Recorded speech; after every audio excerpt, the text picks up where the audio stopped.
Sebelum melanjutkan, jangan lupa subscribe dulu, terima kasih. Bab 329, kalian masih bersama saat ini. Minglan, ayo bangun atau kita akan terlambat. Tapi kamu, Seng Minglan bukanlah wanita yang polos. Bagaimana mungkin dia tidak tahu reaksi seorang pria seperti itu? Tidak apa-apa. Aku bisa mandi air dingin saja, kata Jing Yun dengan tenang. Seng Minglan mengangguk. Saat hendak bangun, selimutnya tersandung dan jatuh ke pelukan Jing Yun lagi. Ketika Jing Yun menyentuh kulit putih Seng Minglan, pikirannya menjadi kosong. Dia tidak bisa berpikir jernih lagi. Seng Minglan masih ingin bangun. Namun Jing Yun memeluknya erat. Jangan. Ciuman Jing Yun begitu kuat hingga Seng Minglan tidak dapat mengimbanginya. Namun, tak lama kemudian, ia tenggelam dalam cinta Jing Yun dan mulai menanggapi Jing Yun dengan caranya sendiri. Mereka hanya mengenakan piyama. Jadi, mereka telanjang dalam waktu singkat. Jelas itu adalah pengalaman pertama mereka. Jadi, mereka mengandalkan insting mereka sepenuhnya. Jing Yun tampaknya prihatin dengan perasaan Seng Minglan. Dalam pengetahuannya yang terbatas, ia tahu bahwa ia harus membiarkan wanita itu menikmati dirinya sendiri. Ia tidak boleh menyakitinya. Jadi, meskipun ciumannya datang seperti badai, sentuhannya sangat lembut. Karena dia adalah orang yang paling ia sayangi. Dan ia melakukan hal terbaik di dunia bersamanya sekarang. Apakah kamu merasa tidak nyaman, Minglan? Seng Minglan menggelengkan kepalanya. Tubuhnya rileks secara alami dan dia menikmati cintanya. Mengetahui bahwa Seng Minglan sudah siap, Jing Yun menangkup wajahnya dan bertanya dengan serius, apakah kamu yakin ingin melakukannya? Kita masih bisa berhenti di sini. Seng Minglan menggelengkan kepalanya sekali lagi. Matanya menatap Jing Yun dengan penuh harap. Jing Yun tidak peduli lagi. Ini adalah pertama kalinya mereka berdua merasakan sakit. Namun, Seng Minglan memeluk Jing Yun dan menariknya mendekat. Air mata mengalir dari matanya. Pada saat itu, ia merasakan rasa memiliki yang kuat. Setidaknya, ia menjadi milik seseorang yang ia cintai. Mengapa kamu menangis? Jing Yun bergerak perlahan dan menyeka air matanya dengan lembut. Apakah aku menyakitimu? Tidak, aku hanya terlalu bahagia. Aku bahagia kita bersatu karena cinta. Seng Minglan telah menjalani kehidupan yang tertindas di keluarga Seng. Dia tidak berani berpikir bahwa dia bisa hidup dengan dan memeluk pria yang dicintainya. Rasanya seperti mimpi. Mendengar ini, Jing Yun kembali mencium Seng Minglan dengan lembut. Aku akan menyayangimu apapun yang terjadi. Mereka mencapai klimaks bersama dalam pelukan masing-masing. Dan karena itu, Jing Yun tidak masuk kerja di pagi hari. Dia tidak terlihat di samping Seng Xiao hari itu. Seng Xiao mengerutkan kening dan menelepon Jing Yun. Namun, Seng Minglan lah yang menjawab panggilan itu. Seng Xiao. Seng Xiao melihat arlojinya dan bertanya, kalian masih bersama saat ini? Jing Yun tidak akan pergi bekerja hari ini. Setelah mendengar ini, Seng Xiao tahu apa yang terjadi. Dia tersenyum jenaka. Apakah Jing Yun, si pohon kayu, pandai dalam hal itu? Selama bertahun-tahun, dia hidup seperti seorang biarawan. Saya akan memotong 2 kali lipat gajinya. Seng Minglan mengabaikannya. Karena saat itu, Jing Yun sedang menyiapkan bak mandi untuknya. Kemarin, Mu Qi telah berjanji kepada Lin Muan untuk membawa Lu Qianqian ke tempat mereka akan mengadakan pesta. Jadi, dia mengajak Lu Qianqian keluar pagi-pagi sekali.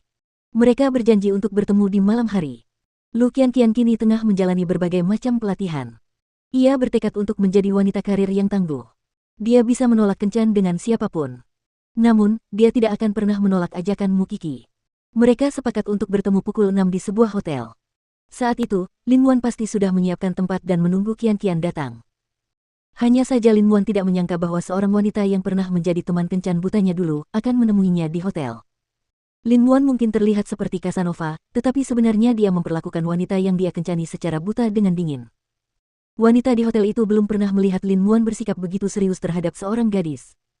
Jadi, dia tidak meninggalkan hotel. Dia berencana untuk tinggal dan menonton. Pukul 6, Mu Qi dan Lu Qianqian bertemu di hotel.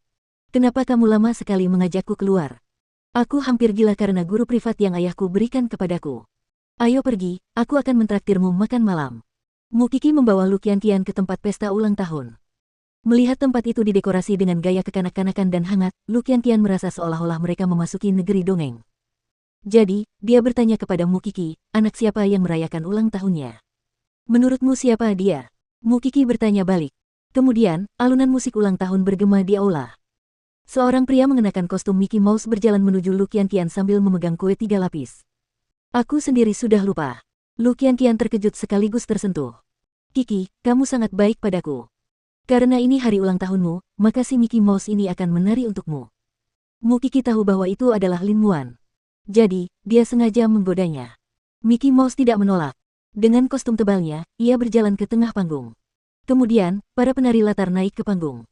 Rupanya, ia memang sedang mempersiapkan pertunjukan. Selain sampah itu, tidak ada seorang pun yang pernah mengadakan pesta untukku. Lu Qianqian mulai menangis. Tak lama kemudian, orang-orang lain dengan kostum berbeda dari berbagai tokoh kartun memasuki aula, mengelilingi Lu Qianqian. Lu Qianqian menatap Mu Qi. Dia sangat tersentuh. Namun, Mu Qi menunjuk Mickey Mouse dengan dagunya dan berkata, pergi dan lepaskan kepala bonekanya dan lihat siapa dia. Lu Qianqian menatap Mickey Mouse yang masih melompat-lompat di atas panggung. Dia berjalan langsung ke arahnya dan melepaskan kepalanya. Yang mengejutkannya, dia adalah Lin Muan. Dia sangat berkeringat. Kejutan. Lu Qianqian menatap Lin Muan. Meskipun dia terdengar tidak memaafkan, matanya berkaca-kaca. Kamu adalah tuan muda keluarga Lin. Tidakkah menurutmu bodoh jika kamu melakukan hal seperti itu? Qianqian, kita hidup hanya sekali. Saat kita bisa bahagia, kita harus menikmatinya. Lihatlah dirimu. Kamu mudah sekali menjadi emosional. Aku baru saja mengadakan pesta sederhana untukmu dan kamu sudah begitu tersentuh dan bahkan menangis. Lin Muan menggoda Lu Qianqian sambil menyeka keringatnya. Kita sudah saling kenal begitu lama. Aku harus memberimu hadiah ulang tahun yang bagus. Kamu bodoh sekali. Aku bahkan tidak ingat hari ulang tahunku. Karena bajingan itu, Lin Muan menebak. Apakah kamu benar-benar harus melakukan sejauh ini? Bagaimana kamu bisa melupakan hari ulang tahunmu hanya karena bajingan itu? Kamu sangat kejam pada dirimu sendiri. Baiklah, jangan bilang aku tidak memberimu apapun. Setelah mengatakan itu, Lin Muan memberikan Lu Qianqian sebuah kotak kecil. Selamat ulang tahun ke-6. Konten yang dipromosikan.